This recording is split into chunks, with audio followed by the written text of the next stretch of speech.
أشهد أن لا إله إلا الله وحده لا شريك له وأشهد أن محمدا عبده ورسوله أما بعد فأعوذ بالله من الشيطان الرجيم بسم الله الرحمن الرحيم الحمد لله رب العالمين الرحمن الرحيم مالك يوم الدين إياك نعبد وإياك نستعين اهدنا الصراط المستقيم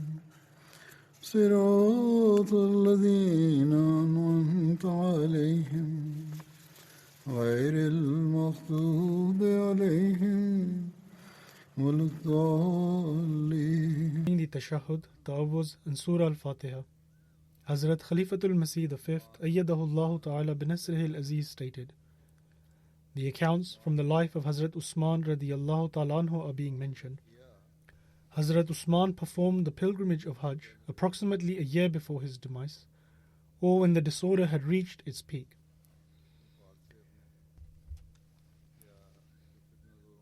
In any case, when Hazrat Usman radiyallahu ta'ala anhu performed his last pilgrimage of Hajj, the rebels had started to openly create disorder. And Hazrat Amir Muawiyah was greatly concerned about this. Hazrat Muslim Maud radiyallahu ta'ala anhu states that on the return from Hajj, Hazrat Muawiyah also accompanied Hazrat Usman radiyallahu ta'ala anhu to Medina. And after having stayed there for a few days, when he was about to depart, he met Hazrat Usman radiyallahu ta'ala anhu in privacy and stated that it appears that disorder is growing, and if you permit, may I submit something in this regard? Hazrat Usman radiyallahu ta'ala anhu stated that go on. Upon this, he said that my first proposal is that you accompany me to Syria, as it is peaceful there in every respect, and there is no disorder whatsoever. I fear that if disorder suddenly arises, we may not be able to make arrangements at the time. Upon this, Hazrat Usman radiyallahu ta'ala anhu replied that I cannot leave the neighborhood of the Holy Prophet, peace and blessings of Allah be upon him, under any circumstance, even if my body is torn to pieces. Hazrat Muawiyah then stated that my second proposal then is that you grant me permission to send a contingent of the Syrian army for your protection, and no one shall be able to make mischief in its presence. Upon this, Hazrat Usman radiyallahu ta'ala anhu replied that neither can I burden Baitul Mal, i.e. the treasury, to such extent in order to safeguard the life of Usman, and nor can I tolerate putting the people of Medina to difficulty by maintaining a military presence. Upon this, Hazrat Muawiyah submitted, then my third proposal is that you send off the companions to various countries, because in their presence people possess the courage to assume that if you do not remain, someone else may be put forward in your stead. Hazrat Usman radiyallahu ta'ala anhu replied that how is it possible for me to scatter those whom the Holy Prophet, peace be upon him, has gathered?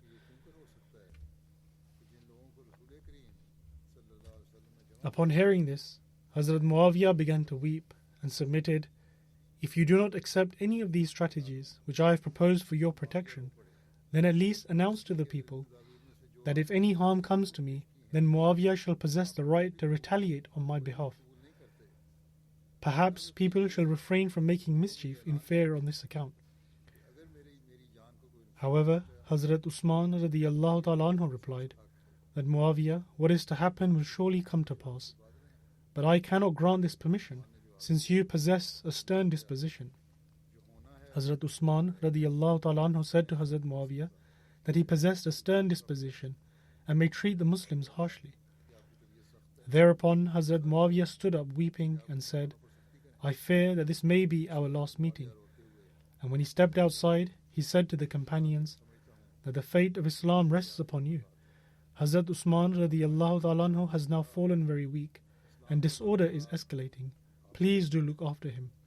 After saying this, Muawiyah set off for Syria.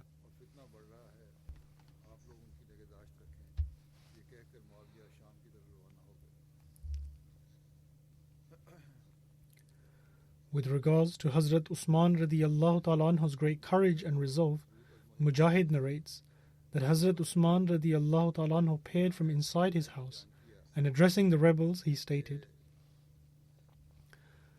"O my people, do not kill me, because I am the leader of the time, and I am your Muslim brother.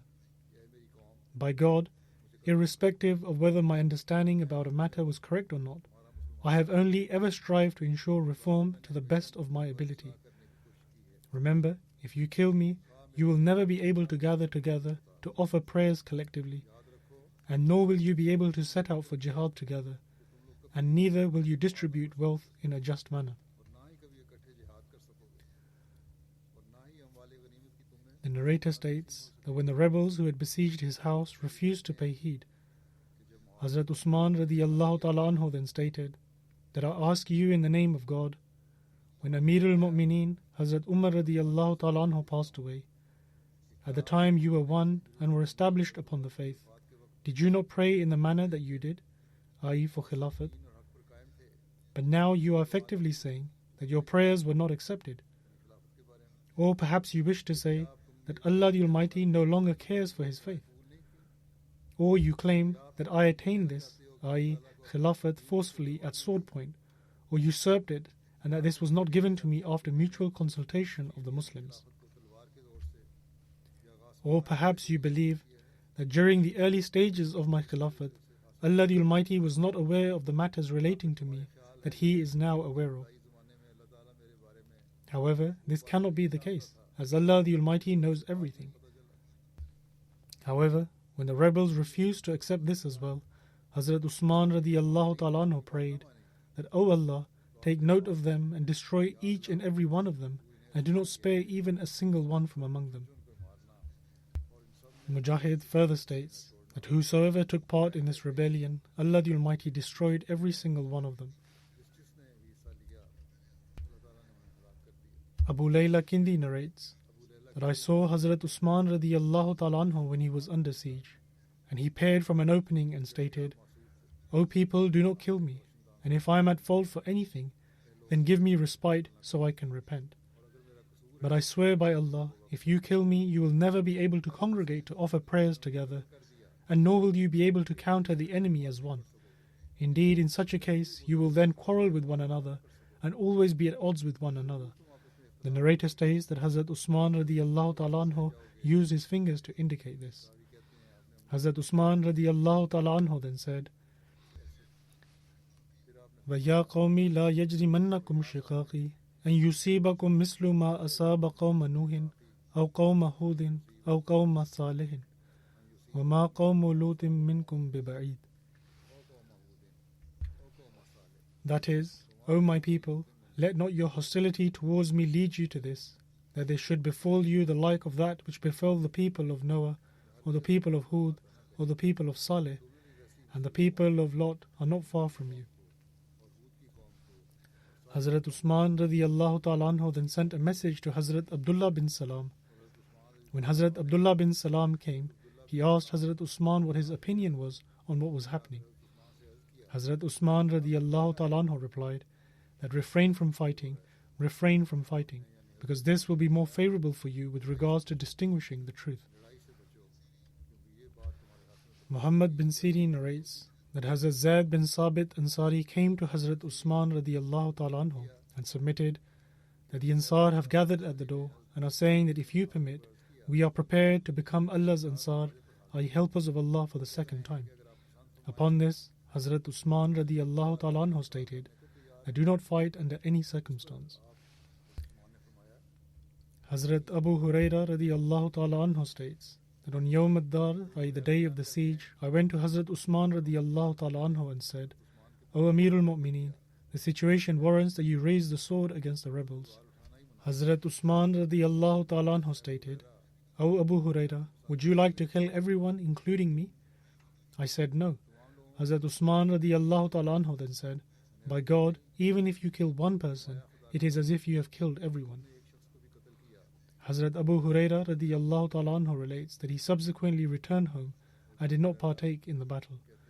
As mentioned before, that he stated that it was time to raise the sword. Hazrat Abdullah bin Zubair narrates that on the day of the siege, he submitted to Hazrat Usman, O Amirul Mu'mineen, wage war against these people, because waging war against them has been made lawful for you by Allah the Almighty. Hazrat Usman radiallahu ta'ala anhu replied, by Allah, I will never wage war against them. The narrator states that they made their way inside, and at the time Hazrat Usman was fasting. Hazrat Usman radiallahu ta'ala anhu had appointed Hazrat Abdullah bin Zubair to guard his door, and said, whosoever wishes to obey me, he should follow Abdullah bin Zubair. Hazrat Abdullah bin Zubair states that he said to Hazrat Usman radiallahu ta'ala anhu, O Amirul Mu'mineen, you have a group of people here in your house for your protection, who have the support and help of Allah the Almighty, and they are fewer in number than the rebels. Grant me permission to fight against these rebels. Hazrat Usman radiallahu ta'ala anhu replied, that I say to you in the name of Allah, that no person should shed their blood for my sake, and nor should anyone else's blood be shed for my sake.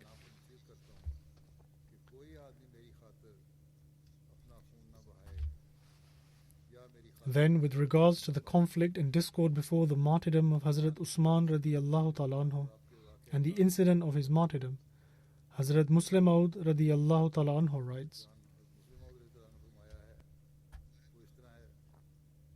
that since the rebels had apparently gained victory already, they sent someone to Hazrat Usman radiallahu ta'ala anhu again as a final strategy to have him resign from Khilafat. They felt that if he resigned himself, then the Muslims would have no authority or opportunity to punish the rebels. In other words, they would have no opportunity to punish the rebels. When the messenger reached Hazrat Usman radiallahu ta'ala anhu, Hazrat Usman stated, I have refrained from vices even in the days of Jahiliyyah, i.e. the era of ignorance prior to the advent of Islam, and have not violated the injunctions of God after accepting Islam. Why and for what crime should I leave the office which God the Exalted has conferred upon me? I shall never remove the garment which God the Exalted has clothed me with. The messenger returned after hearing this reply and addressed his people in the following words. He stated, by God we have fallen into grave trial. By God we cannot escape the clutches of the Muslims without killing Usman, because in this case the government would topple and its administration would crumble, and there will be no one to question them. But killing him is no way permissible. In other words, their only solution was to kill Hazrat Usman radiallahu ta'ala anhu, but they knew that it was not permissible. Thus, not only do the words of this person highlight the anxiety of the rebels, but they also establish that Hazrat Usman radiallahu ta'ala anhu had still not allowed anything to arise which the rebels could have used as an excuse. In their hearts, the rebels knew that killing Hazrat Usman radiallahu ta'ala anhu was not lawful under any circumstances.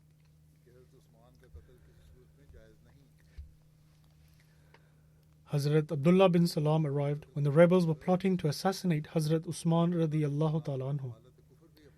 Hazrat Abdullah bin Salam was greatly revered within his tribe, even when he was a disbeliever, and the Jews believed him to be their chief and a peerless scholar.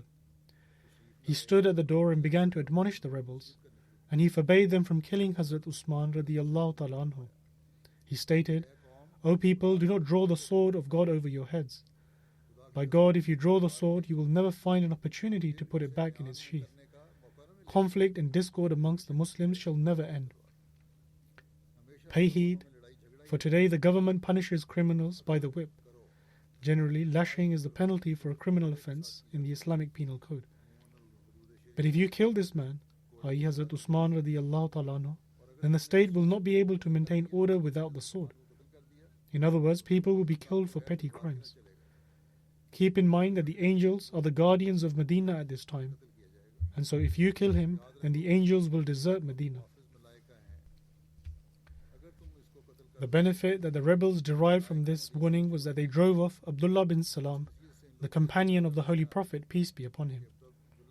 In addition, they taunted him with reference to his previous faith, saying, "O son of a Jewish lady, what have you to do with these matters?"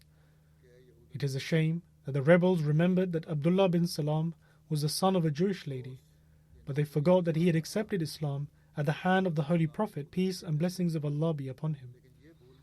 Furthermore, the Holy Prophet, peace and blessings of Allah be upon him, was immensely pleased when he converted, and he too stood by the Holy Prophet, peace be upon him, in every hour of difficulty and suffering. Moreover, the rebels also forgot that Abdullah bin Sabah, their leader and instigator, the person who declared Hazrat Ali radiallahu ta'ala anhu to be the wasi of the Holy Prophet, peace be upon him, i.e. the claim that Hazrat Ali was meant to be the first Khalifa after the demise of the Holy Prophet, peace be upon him, and presented him in opposition to Hazrat Usman radiallahu ta'ala anhu, was also the son of a Jewish lady. In fact, Abdullah bin Sabah was a Jew himself and was only outwardly expressing Islam. And so, disappointed by the rebels, Hazrat Abdullah bin Salam left. And the rebels, upon noticing that it was difficult to murder Hazrat Usman radiallahu ta'ala anhu by entering through the door, because the few people who were present on guard there were bent upon killing or dying, and so decided to assassinate Hazrat Usman radiallahu ta'ala anhu by jumping over the wall of a neighboring house. As such, with this intention, a few rebels jumped over the wall of a neighboring house and sneaked into the room of Hazrat Usman. When these people entered, Hazrat Usman was reciting the Holy Quran. After the siege had been laid, day and night, the only occupation of Hazrat Usman was to offer prayer or recite the Holy Quran, and he would pay no attention to any other work. In those days, the only other task that he performed before the rebels penetrated the house was to appoint 2 men in order to guard the treasury, because on that night the Holy Prophet, peace be upon him, appeared to him, i.e. Hazrat Usman radiallahu ta'ala anhu, and stated, "O Usman, break your fast with us this evening." After this vision, Hazrat Usman radiallahu ta'ala anhu was convinced that he would be martyred that day. Hence, taking his responsibility into account, Hazrat Usman ordered 2 men to stand guard by the gate of the treasury, so that no one would attempt to loot the treasury during the chaos and mischief.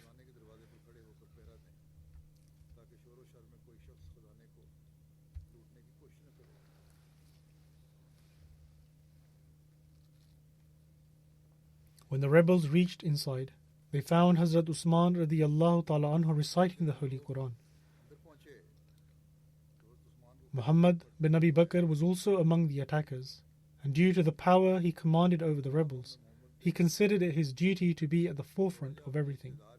He thought that since he was the son of Hazrat Abu Bakr radiallahu ta'ala anhu, therefore he held a superior status and considered it his duty to be at the forefront of everything.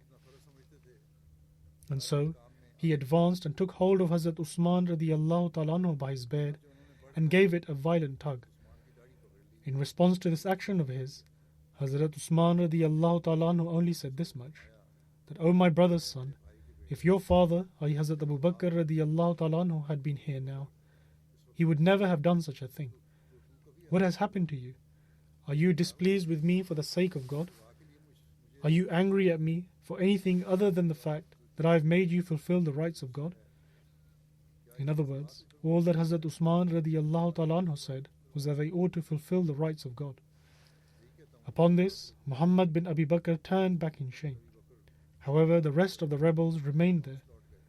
Since definite news had been received that the army of Basra would reach Medina that night, and this was their last opportunity, the rebels had decided that they would not return without completing their mission. And so one of them advanced and struck the head of Hazrat Usman radiallahu ta'ala anhu with an iron rod. Then he kicked the Quran which was placed opposite Hazrat Usman radiallahu ta'ala anhu. The Holy Quran went tumbling towards Hazrat Usman radiallahu ta'ala anhu, and drops of blood fell upon it from his head. What to talk of dishonoring the Holy Quran, the virtue and honesty of these people became fully exposed by this event.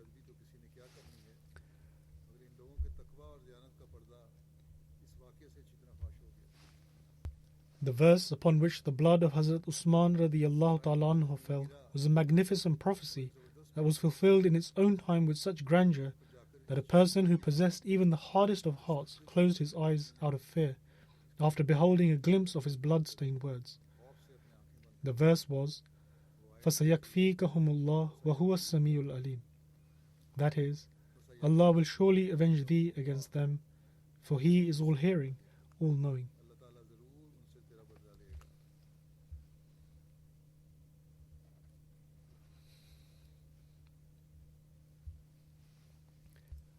After this, a person by the name of Sudan advanced and desired to attack Hazrat Usman radiallahu ta'ala anhu with a sword.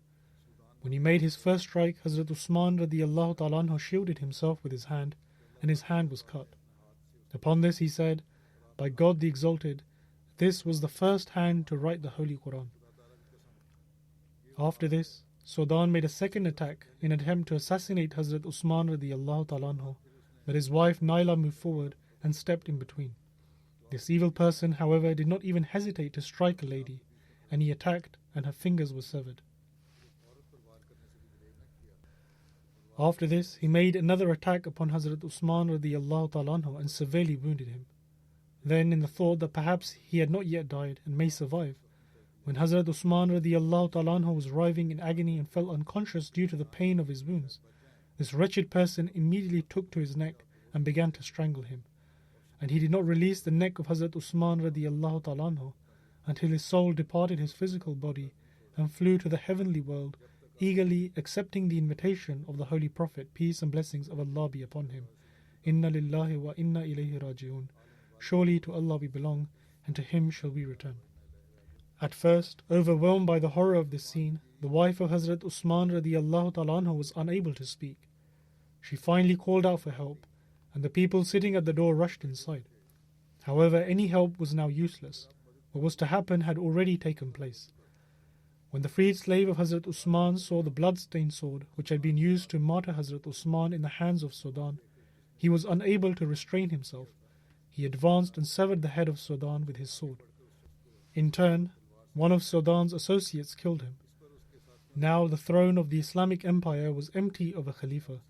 The people of Medina deemed further efforts to be futile, and all of them returned to their respective homes. After martyring Hazrat Usman radiallahu ta'ala anhu, the rebels began to terrorize the members of his household. The wife of Hazrat Usman radiallahu ta'ala anhu desired to move away, and when she left, a wretched person from among them passed a most vulgar remark to his associates about her. Undoubtedly, for a respectable man, no matter what religion he belongs to, it is difficult to even fathom that the rebels would express such foul views at a time when they had just martyred the foremost pioneer companion of the Holy Prophet, peace be upon him, and his son-in-law, and the king of the Muslim Empire, and then the Khalifa of the time. However, their indecency was so immense that no evil deed was beyond them. These rebels were neither in pursuit of any good objective, and nor did their party consist of righteous people. Some of them were admirers of the deceptive, anti-Islam, strange and peculiar teachings of Abdullah bin Sabah the Jew. Others were fascinated by the concept of excessive socialism, rather Bolshevism. Some were criminals who had served sentences and were looking to spill out their animosity, while others were robbers and bandits, who saw this conflict as a means of fulfilling their ends. In short, their indecency is not surprising. As a matter of fact, it would have been surprising if these people had not behaved in such a manner.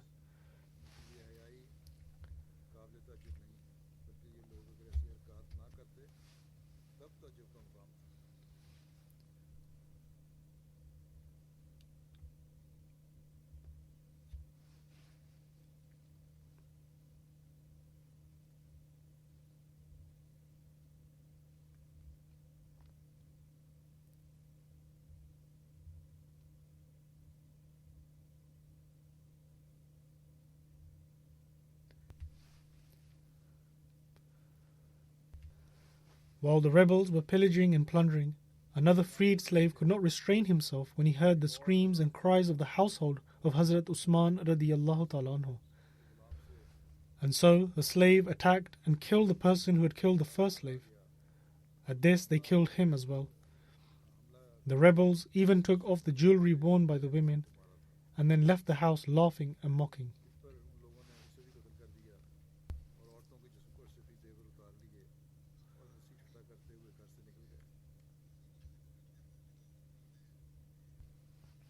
on another occasion, regarding the vulgarity and impropriety of those that murdered Hazrat Usman radiallahu ta'ala anhu, Hazrat Muslim Maud radiallahu ta'ala anhu states, just look at what they did. They martyred Hazrat Usman radiallahu ta'ala anhu, and whilst he was lying in a pool of blood, writhing in agony, the murderers were passing vulgar remarks about the wife of Hazrat Usman radiallahu ta'ala anhu by commenting about her body. Their actions then became even worse. In other words, not only towards Hazrat Usman radiallahu ta'ala anhu's wife, but worse still, Hazrat Muslim Maud radiallahu ta'ala anhu states that they began to pass vulgar remarks about Hazrat Aisha radiallahu ta'ala anha.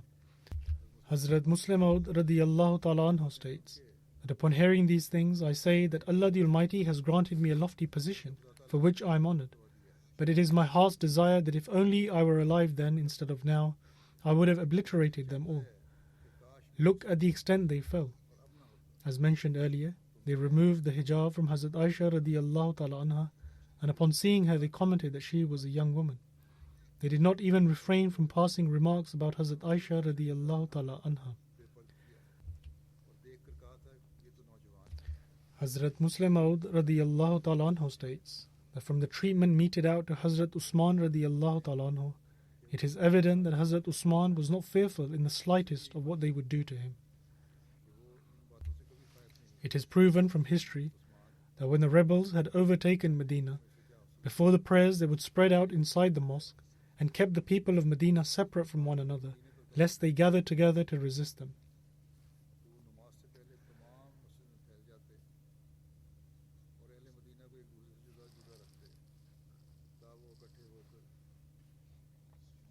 But despite all the discord and strife and a general atmosphere of hostility, Hazrat Usman radiallahu ta'ala anhu would come to the mosque alone for prayers and would not be fearful in the slightest. He kept on coming to the mosque until a time he was stopped from doing so. When the discord worsened and the rebels attacked the house of Hazrat Usman radiallahu ta'ala anhu, instead of Hazrat Usman asking the companions to stand guard around his house, Hazrat Usman radiallahu ta'ala anhu pleaded with them in the name of God to not place their lives in danger by protecting him, and then ordered them to return to their homes. Thus, does a person scared of martyrdom act in this way, and tell people not to worry for him and instead for them to return home? Thus, this proves that Hazrat Usman radiallahu ta'ala anhu was not fearful of being martyred.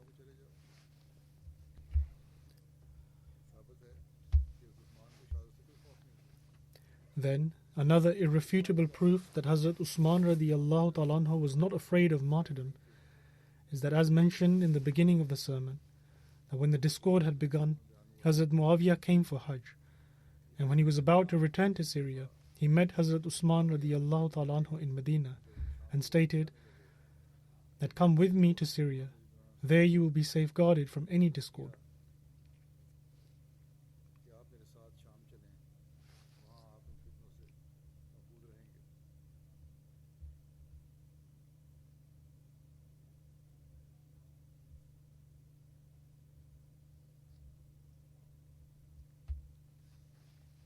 Upon this, Hazrat Usman radiallahu ta'ala anhu replied that, Muawiyah, I will not like to leave the neighborhood of the Holy Prophet, peace be upon him, at any cost.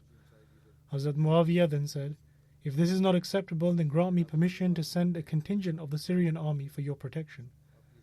Hazrat Usman radiallahu ta'ala anhu replied, for the sake of my protection, I will not let the provisions of the Muslims be diminished. Hazrat Muawiyah then said, O Amir al-Mu'mineen, these people will deceive you and kill you or declare an all-out war against you. Again Hazrat Usman radiallahu ta'ala anhu replied that I do not have any concern for this. My God is sufficient for me. In the end, Hazrat Muawiyah said that if you do not accept anything, then at least do this. The evil and seditious people place their false hopes in certain prominent companions. They believe that after you, these companions will be able to look after the affairs. Subsequently, they try to deceive the people by using their names. You should remove all of them from Medina and send them off to different lands. And in this way, the ploys of these evil people will be stopped, as they will think what need is there to fight with you, knowing that there is no one to take command of the matters after you. However, Hazrat Usman radiallahu ta'ala anhu did not accept this either. And as was mentioned earlier, he said, then how can I scatter those whom the Holy Prophet, peace be upon him, has gathered? Upon hearing this, Hazrat Muawiyah began to weep and stated that if you do not wish to do any of these, then at the least make an announcement that Muawiyah will be responsible for exacting revenge for you. Hazrat Usman radiyallahu ta'ala anhu stated, Muawiyah, you have a stern disposition, and I fear that you may treat the Muslims harshly. Therefore I will not make such an announcement. Thus, it is alleged that Hazrat Usman radiyallahu ta'ala anhu was weak-hearted. But tell me, how many people can display such courage, and after reading these events, can anyone say that Hazrat Usman radiyallahu ta'ala anhu was fearful? If he was fearful, then he would have said to send a contingent of the army for his protection, and that he, Hazrat Muawiyah, need not to worry about their salary, as he would take care of it. And if Hazrat Usman radiyallahu ta'ala anhu was fearful, he ought to have announced that if anything were to happen to him, they should know that Muawiyah will exact revenge for it.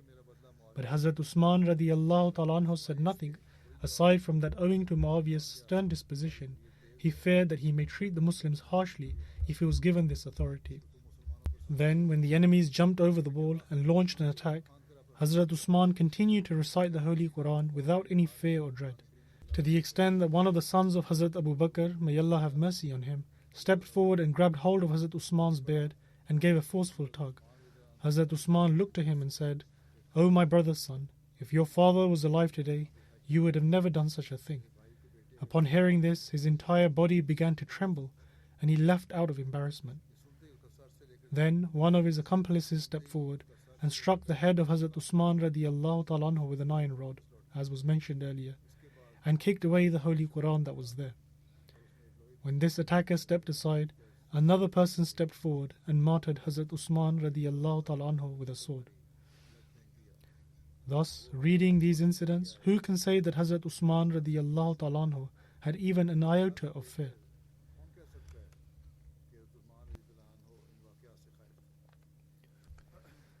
Hazrat Muslim Maud radiyallahu ta'ala anhu states that the promised Messiah alayhi salatu wasalam's advent took place in the same manner as the advent of Prophet Noah, Prophet Abraham, Prophet David, Prophet Solomon, and the other prophets. And after the promised Messiah alayhi salam, the institution of Khilafat was established, just as it was established after the prophets who appeared in the past. And if we carefully ponder over this and try to delve into its true reality, we will come to realize that this is an extraordinary institution. In other words, the institution of Khilafat. In fact, I say that even if 10,000 successive generations of an offspring were to be sacrificed for its sake, it will amount to nothing in comparison. I cannot say for others, but at least when I study the history from the time of the Holy Prophet, peace and blessings of Allah be upon him, and read about the troubles and afflictions Hazrat Usman radiyallahu ta'ala anhu was made to endure, and on the other hand, the faith and the spiritual light which the Holy Prophet, peace be upon him, had instilled within him, then I say that even if 10,000 generations from my future offspring in this world were all to be gathered and sacrificed at once, so that this disorder could be quelled, then I would deem this to be akin to the proverbial expression of purchasing an elephant in exchange of a lice. In other words, this act of sacrifice would be even less than giving something extremely small like an insect and in exchange acquiring an elephant. The fact is that we only realize the true value of something much later. It was only after the martyrdom of Hazrat Usman radiyallahu ta'ala anhu that people realized the true importance of the institution of Khilafat.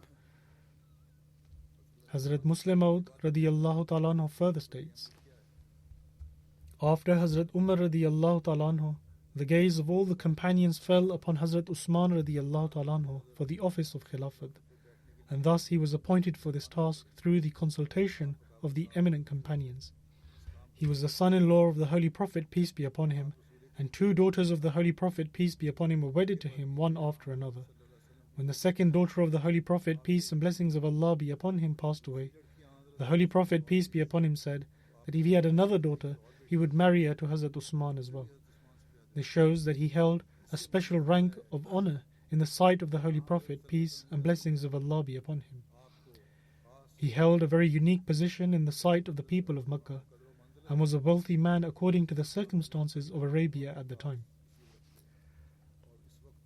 After Hazrat Abu Bakr radiyallahu ta'ala anhu accepted Islam, one of the people to whom he particularly chose to preach the message of Islam was Hazrat Usman radiyallahu ta'ala anhu. the view of Hazrat Abu Bakr radiallahu ta'ala anhu with respect to Hazrat Usman radiallahu ta'ala anhu did not prove false, and only after a few days of preaching he accepted Islam. In this manner he joined the As-Sabiqun al-Awwalun, or that pioneer group of Islam which the Holy Quran has praised in admirable words. The degree of honor and respect that he possessed in Arabia can be understood from the incident that when the Holy Prophet journeyed to Mecca on the basis of a vision, and the Meccans, blinded by their malice and enmity, refused to grant him permission to perform the Umrah, the Holy Prophet, peace and blessings of Allah be upon him, proposed that an esteemed person should be sent to the Meccans to negotiate the matter. When Hazrat Umar radiallahu ta'ala anhu was selected for this, he submitted that, O Messenger of Allah sallallahu alaihi wasallam, I am prepared to go, but if there is anyone in Mecca who can negotiate with the Meccans, then it is Hazrat Usman radiallahu ta'ala anhu, because he holds special regard in their eyes. Hence, if someone else were to go, there cannot be as much hope for success in him as opposed to if Hazrat Usman radiallahu ta'ala anhu went. The Holy Prophet, peace be upon him, also considered this view as being correct and subsequently sent Hazrat Usman radiallahu ta'ala anhu for the task. It can be understood from this incident that Hazrat Usman radiallahu ta'ala anhu was looked upon with special honor even by the disbelievers. The Holy Prophet, peace and blessings of Allah be upon him, held a great deal of respect for Hazrat Usman. On one occasion, the Holy Prophet, peace be upon him, was lying down when Hazrat Abu Bakr radiallahu ta'ala anhu arrived, but the Holy Prophet, peace be upon him, remained lying. After some time, Hazrat Umar radiallahu ta'ala anhu arrived, but again the Holy Prophet, peace be upon him, remained lying. When Hazrat Usman radiallahu ta'ala anhu arrived, the Holy Prophet, peace be upon him, instantly adjusted his clothes and stated that there is a great deal of modesty in the disposition of Hazrat Usman, and it is in consideration of his feelings that I have done this. Hazrat Usman radiallahu ta'ala anhu was one of those rare men who had never consumed alcohol and had never approached adultery even prior to accepting Islam. In the country of Arabia, where drinking alcohol was thought to be a source of pride and adultery a daily indulgence, these were qualities, i.e. to abstain from these ills, which could not be found in more than a handful of people before Islam. Therefore, Hazrat Usman radiallahu ta'ala anhu was no ordinary man. He possessed very high moral qualities. With respect to worldly rank, he was exceptional, and he was the foremost in Islam. The Holy Prophet, peace and blessings of Allah be upon him, was very pleased with him, and Hazrat Umar radiallahu ta'ala anhu has declared him as being amongst the 6 men who, up to the demise of the Holy Prophet, peace be upon him, held his utmost pleasure. Furthermore, he was from among the Ashra Mubashara, meaning he was one of those 10 men regarding whom the Holy Prophet, peace be upon him, had given glad tidings that they would enter paradise. Regarding the day in which Hazrat Usman radiallahu ta'ala anhu's martyrdom took place, it is said that he was martyred on 17th or 18th of Zulhijjah 35 Hijri on a Friday. According to Abu Usman Nahdi, Hazrat Usman radiallahu ta'ala anhu was martyred in the middle days of Ayyam al-Tashriq, i.e. 12th Zulhijjah. And according to Ibn Ishaq, Hazrat Usman was martyred 11 years, 11 months and 22 days after the martyrdom of Hazrat Umar radiallahu ta'ala anhu, and 25 years after the demise of the Holy Prophet, peace be upon him. According to another narration, Abdullah bin Amr bin Usman relates that Hazrat Usman was martyred at the age of 82 after the Asr prayer on Friday 18th Zulhijjah 36 Hijri, and he was fasting on the day he was martyred. According to Abu Mashar, Hazrat Usman radiallahu ta'ala anhu was 75 years of age at the time of his martyrdom.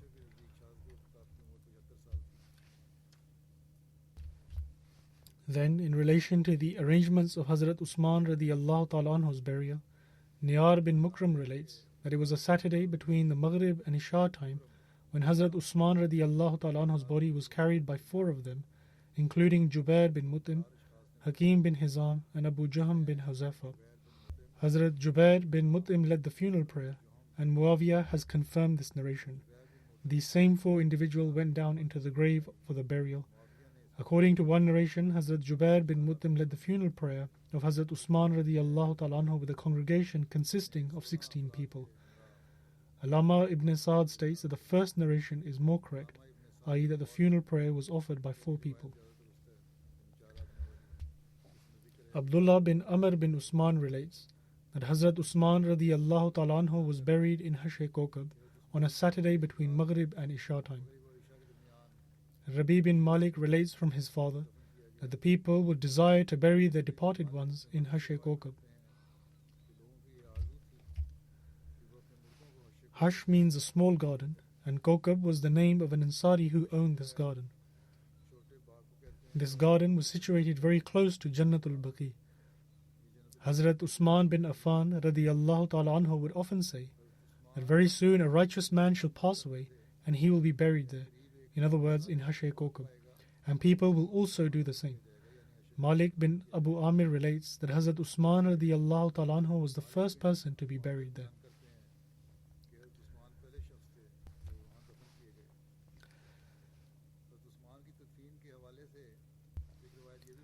There is another narration in regards to Hazrat Usman radiyallahu ta'ala anhu's burial, that for 3 days the mischief makers and rebels did not allow Hazrat Usman radiyallahu ta'ala anhu to be buried. It is written in Tariq at-Tabari that Abu Bashir Abdi related that for 3 days Hazrat Usman radiyallahu ta'ala anhu's body was left without a grave or shrouded in cloth and was neither allowed to be buried. Later, Hazrat Hakim bin Hizam and Hazrat Jubair bin Mut'im spoke to Hazrat Ali with regards to Hazrat Usman's burial, and that if he could ask the family of Hazrat Usman to give permission to bury him. And so Hazrat Ali radiyallahu ta'ala anhu asked, and they gave permission. And when the rebels came to learn of this, they gathered stones and stood along the way. A few members from the family of Hazrat Usman radiyallahu ta'ala anhu accompanied his funeral and wanted to enter an area in Medina known as Hashe Kokab, where the Jews would bury their dead. When the body of Hazrat Usman radiyallahu ta'ala anhu was brought out, they, i.e. the rebels, pelted stones at the charpai which was carrying his body in order to cause it to fall down. When the news of this incident reached Hazrat Ali, he sent a message to them and cautioned them against doing such a thing. Upon this they stopped, and the funeral went on until Hazrat Usman was buried in Hashe Kokab. Later, when Amir Muawiyah assumed authority, he ordered for the walls of the graveyard to be taken down, so that it merged with the graveyard of Jannatul Baqi. He also instructed that the people to bury their departed ones close to the grave of Hazrat Usman radiyallahu ta'ala anhu, and in this way the graves of this area joined the graves of other Muslims. And according to other historical sources, it is also mentioned that Hazrat Usman radiyallahu ta'ala anhu bought this area of land and included it as part of Jannatul Baqi. There are a few counts that still remain, which God willing I will relate in the future.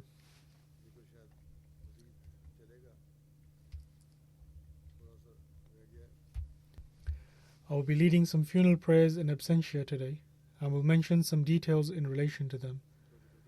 The first is of Maulvi Muhammad Idris Tero Sahib, who was serving as a missionary in Ivory Coast and passed away in the night between the 27th and 28th February after suffering from a short illness. Inna lillahi wa inna ilayhi rajiun. Verily to Allah we belong, and to Him shall we return. The deceased was originally from Ivory Coast, and after acquiring his early education he went to Burkina Faso, and along with his secular education he also learned the Arabic language. He accepted Ahmadiyyat in the 1980s, and in 1983 of his own accord he travelled to Pakistan, and after completing his studies from Jamia Ahmadiyya he went on to serve as a missionary in Ivory Coast.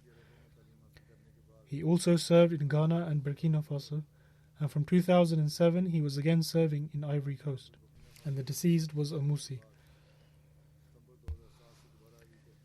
The account of his travel to Pakistan which he narrated is very interesting. He purchased a plane ticket with whatever little money he had saved and travelled to Pakistan. He neither informed the Jamaat in Ivory Coast nor the Jamaat in Pakistan from before. Upon arriving, as he left the airport, he was very worried, but then saw an individual who approached him and asked him where he had come from and where would he like to go. He didn't speak any English or Urdu, but they communicated with each other in a few brief sentences in Arabic. In any case, this individual then took him to the Ahmadiyya hall and then told him that my wife had seen a dream the night before that a foreigner was coming as a guest. Therefore, she told me to go and bring you. This is the reason why I came to the airport. And when I saw that you were the only foreigner to get off from the plane and seemed worried, therefore I realized that you were that guest whom my wife saw in her dream. Therefore, in this way, Allah the Almighty Himself made arrangements for him, and he would often narrate this incident, and he would say that throughout the whole journey, he was constantly praying, and even upon arriving. And this was a miraculous sign owing to his prayers, that Allah the Almighty made the arrangements for him, and also showed a dream the night before to the wife of that Ahmadi in Karachi, informing her about his arrival. Thereafter he was taken to the Ahmadiyya hall and then to Rabwa. In any case, he was a very pious man and devoted to his worship. Then Qayyum Pasha Sahib, who was serving as the missionary in charge of Ivory Coast, writes that they worked together in Burkina Faso as well for 3 years, and then also had the opportunity to work together in Ivory Coast. He had boundless love for the Jamaat and the promised Messiah alayhi salatu wassalam. He was extremely devoted and very pious. He was very generous and would greatly help others. He also looked after children by giving them a place in his home and took on the expenses for their education and other needs. He was always at the forefront in preaching, and hospitality was also a notable quality of his. He had an excellent style in preaching and was also very knowledgeable, and people would like his style of preaching. Wherever he would hold a sitting for preaching, people would gather around him. He was also regular in his tahajjud prayers and would also experience true dreams. He was a completely selfless individual. Sadiq Jialo Sahib, who is serving as a muallim in Ivory Coast, writes that Maulvi Idris Tero Sahib was wholly devoted to the Jamaat and Khilafat. He was always ready to offer any kind of sacrifice for the sake of the Jamaat. He states that he has never seen anyone in Ivory Coast who loved the Jamaat more than him. And whenever he was asked about his nationality, he would say that I am neither African nor European, and I do not have any other nationality. Ahmadiyyat is my nationality and my identity. He was among the pioneer members of the Ahmadiyya Jamaat in Ivory Coast. Basit Sahib, who is serving as a missionary in Ivory Coast, writes that he would always advise others to remain attached with the institution of Khilafat, and he would say that whatever he has attained is through Khilafat. He was a very scholarly individual. Apart from his mother tongue, which was Jula, he was also proficient in French, Arabic and Urdu. He had great knowledge in Ilmul Kalam and would also engage in debates on this subject, and he would often debate with the Wahhabi scholars.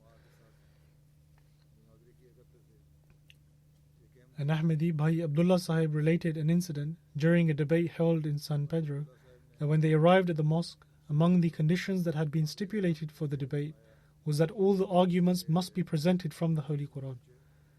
The debate continuously went on from 8 a.m. till 6 p.m. and they only took breaks for prayers. Maulvi Sahib presented such arguments from the Holy Quran to the non-Ahmadi Maulvi that he could not refute them and ultimately accepted defeat. And thus, Ahmadis were granted victory in this debate.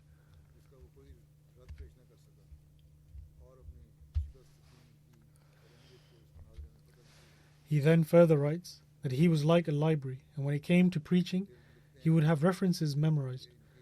And then, whether in Urdu, Arabic, French or any other language, he would cite those references right away.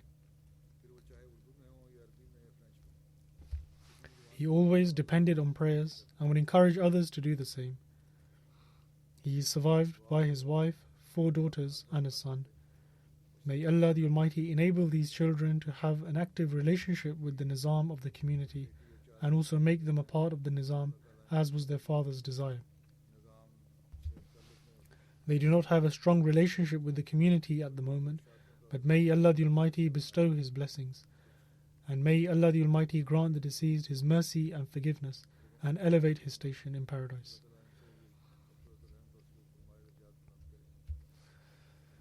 The next funeral is of respected Amina Naiga Kare Sahiba, who was the wife of Muhammad Ali Kare Sahib, who is the national president and missionary in charge of the Jamaat in Uganda.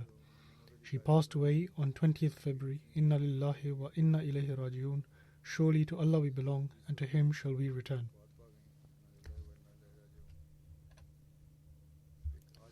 The deceased was a humble, well-educated and a brave woman. Her husband, Kare Sahib, said that a big reason for his success as a missionary was his wife. she was Ugandan and was extremely sincere and loyal. He further says that when they got married, she was 19 years of age. At the time, she did not know how to recite the Holy Quran, but because she had an interest and passion, she learned how to recite the Holy Quran and she would try to ponder over its meanings. She was able to serve the community in various capacities, and in 2005 she was appointed as the national president of the Women's Auxiliary Organization, i.e. Lajna Imaillah. She had a great passion for propagating the message of Islam and Ahmadiyyat, and she was also put in jail once or twice on the basis of false charges. She had not been at fault, yet she was wrongly made to go to jail. She was exemplary when it came to moral training, and she would very bravely respond to the allegations leveled by non-Ahmadis. Her daughter says that she remained regular in her prayers both in health and in illness, and she would do itikaf every year during the month of Ramadan. She could bear any sort of personal attack made against her. However, she could not bear to hear anything negative about the faith. She also worked at various levels in the political forum. The deceased was a Musia, a member of the Al-Wasiyat scheme, and she is survived by a husband and 6 children, of whom 2 are missionaries.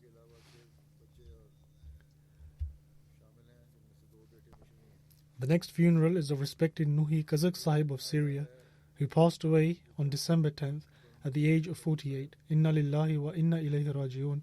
Surely to Allah we belong, and to Him shall we return. Ahmadiyyat was introduced to his family in 1928 when Hazrat Maulana Jalaluddin Shams Sahib went from Damascus to Haifa. The first Ahmadi in Haifa was respected Rashid Buqis Busti Sahib, from whose preaching Ali Saleh Kazak Sahib, the great-grandfather of the deceased, accepted Ahmadiyyat along with his brother Muhammad Kazak Sahib, who was the father of Taha Kazak Sahib, the former president of the Jamaat in Jordan. He accepted Ahmadiyyat along with his family. Afterwards, upon the establishment of Israel, his family migrated to Damascus. The deceased was a very sincere Ahmadi. He was regular in offering prayers and observing fasts, and he was regular in offering financial contributions. He had a great deal of love for Khilafat and was always at the forefront of service to the community. Despite facing financial hardships himself, he always provided financial help to others. He was a very kind and virtuous person, and he is survived by 2 wives and 3 young daughters. Wasim Muhammad Sahib, the Sadr of the Jamaat, says that among his services is that when he would be requested to especially take the sick and the wounded to the hospital, as the circumstances were such in Syria, even in such circumstances he would carry out this task courageously. Likewise, he would take the Amla members on their official tours. He was given a car and would perform his duties with it, and whenever his need was required, he would immediately reach. He would offer his services with great joy and would carry out all his tasks very cheerfully. He was very regular in giving his chanda and did even more so in his final year. And he would also financially help other Ahmadis as well. He then further writes that he has left a positive impact on everyone due to his simplicity, quietude, sincerity, service to mankind, and his goodwill. The deceased's wife, Khadija Ali Sahiba, says, "My husband was very sincere Ahmadi by the grace of Allah. He loved the Jamaat a great deal and really enjoyed helping others. He would help me with the domestic affairs. He had so much love for his daughters and would always be mindful of their good upbringing. He would sit and speak with them for a long time about the Jamaat. By the grace of Allah, he even spent his final year of his life serving the community, and he was very pleased about this." His cousin Akram Salman Sahib, who accepted Ahmadiyyat through him, says that even prior to our birth, we were witness to his high morals. His own financial situation was not great, but even still he would help his poor relatives. He further states that something which really impressed me was that he once received a very good job which enabled him to pay off all his debts.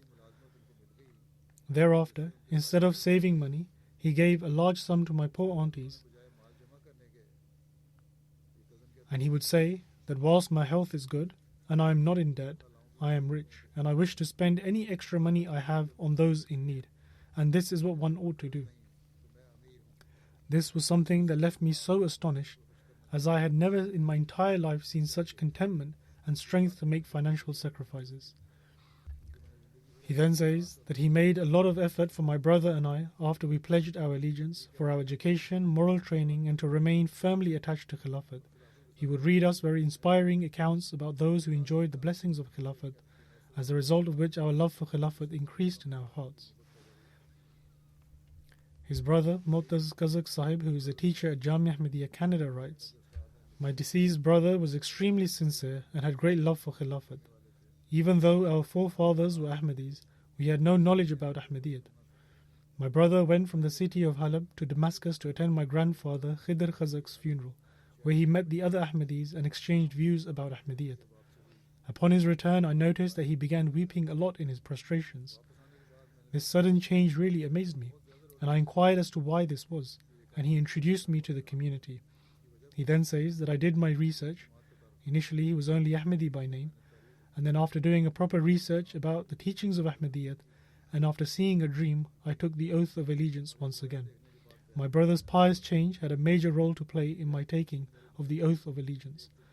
By once again taking the Bai'at, it meant that at first he was only Ahmadi owing to his family, but in practice he was not an Ahmadi.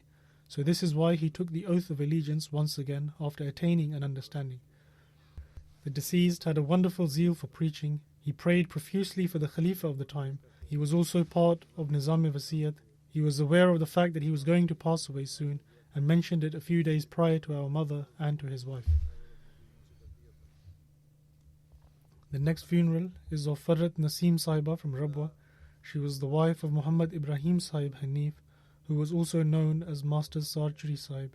She passed away on 26th December at the age of 86. Inna lillahi wa inna ilayhi raji'un. Surely to Allah we belong, and to Him shall we return. Her father was Hazrat Mian Ilmdeen Sahib, and her grandfather was Hazrat Mian Qutbuddin Sahib of Lodi Nangal, Gurdaspur district, and was among the companions of the promised Messiah alayhi salatu wassalam. She possessed many good qualities. She was regular in offering prayers and fasting and the tahajjud prayer.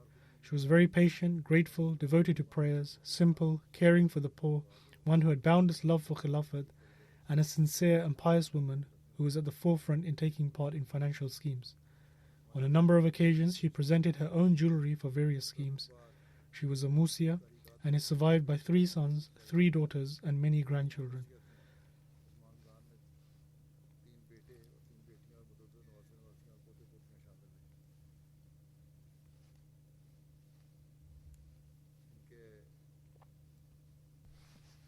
And 2 of her grandchildren are missionaries, and one of her sons is a missionary also.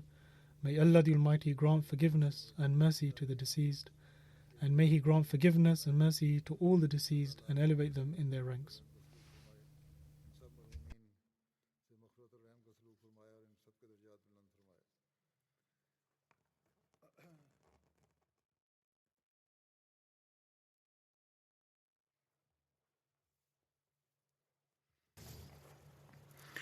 الحمد لله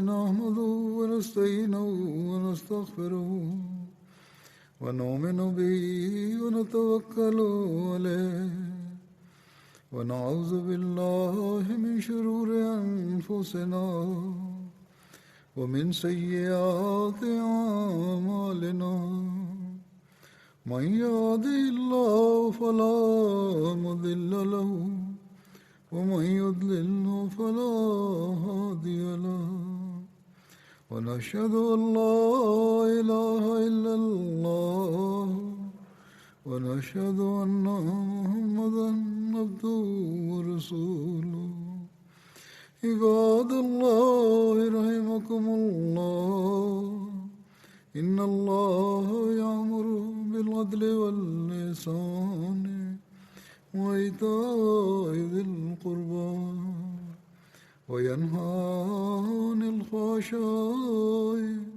والمنكر والبغي يعظكم لعلكم تذكرون اذكروا الله يذكركم وادعوه يستجب لكم ولذكر الله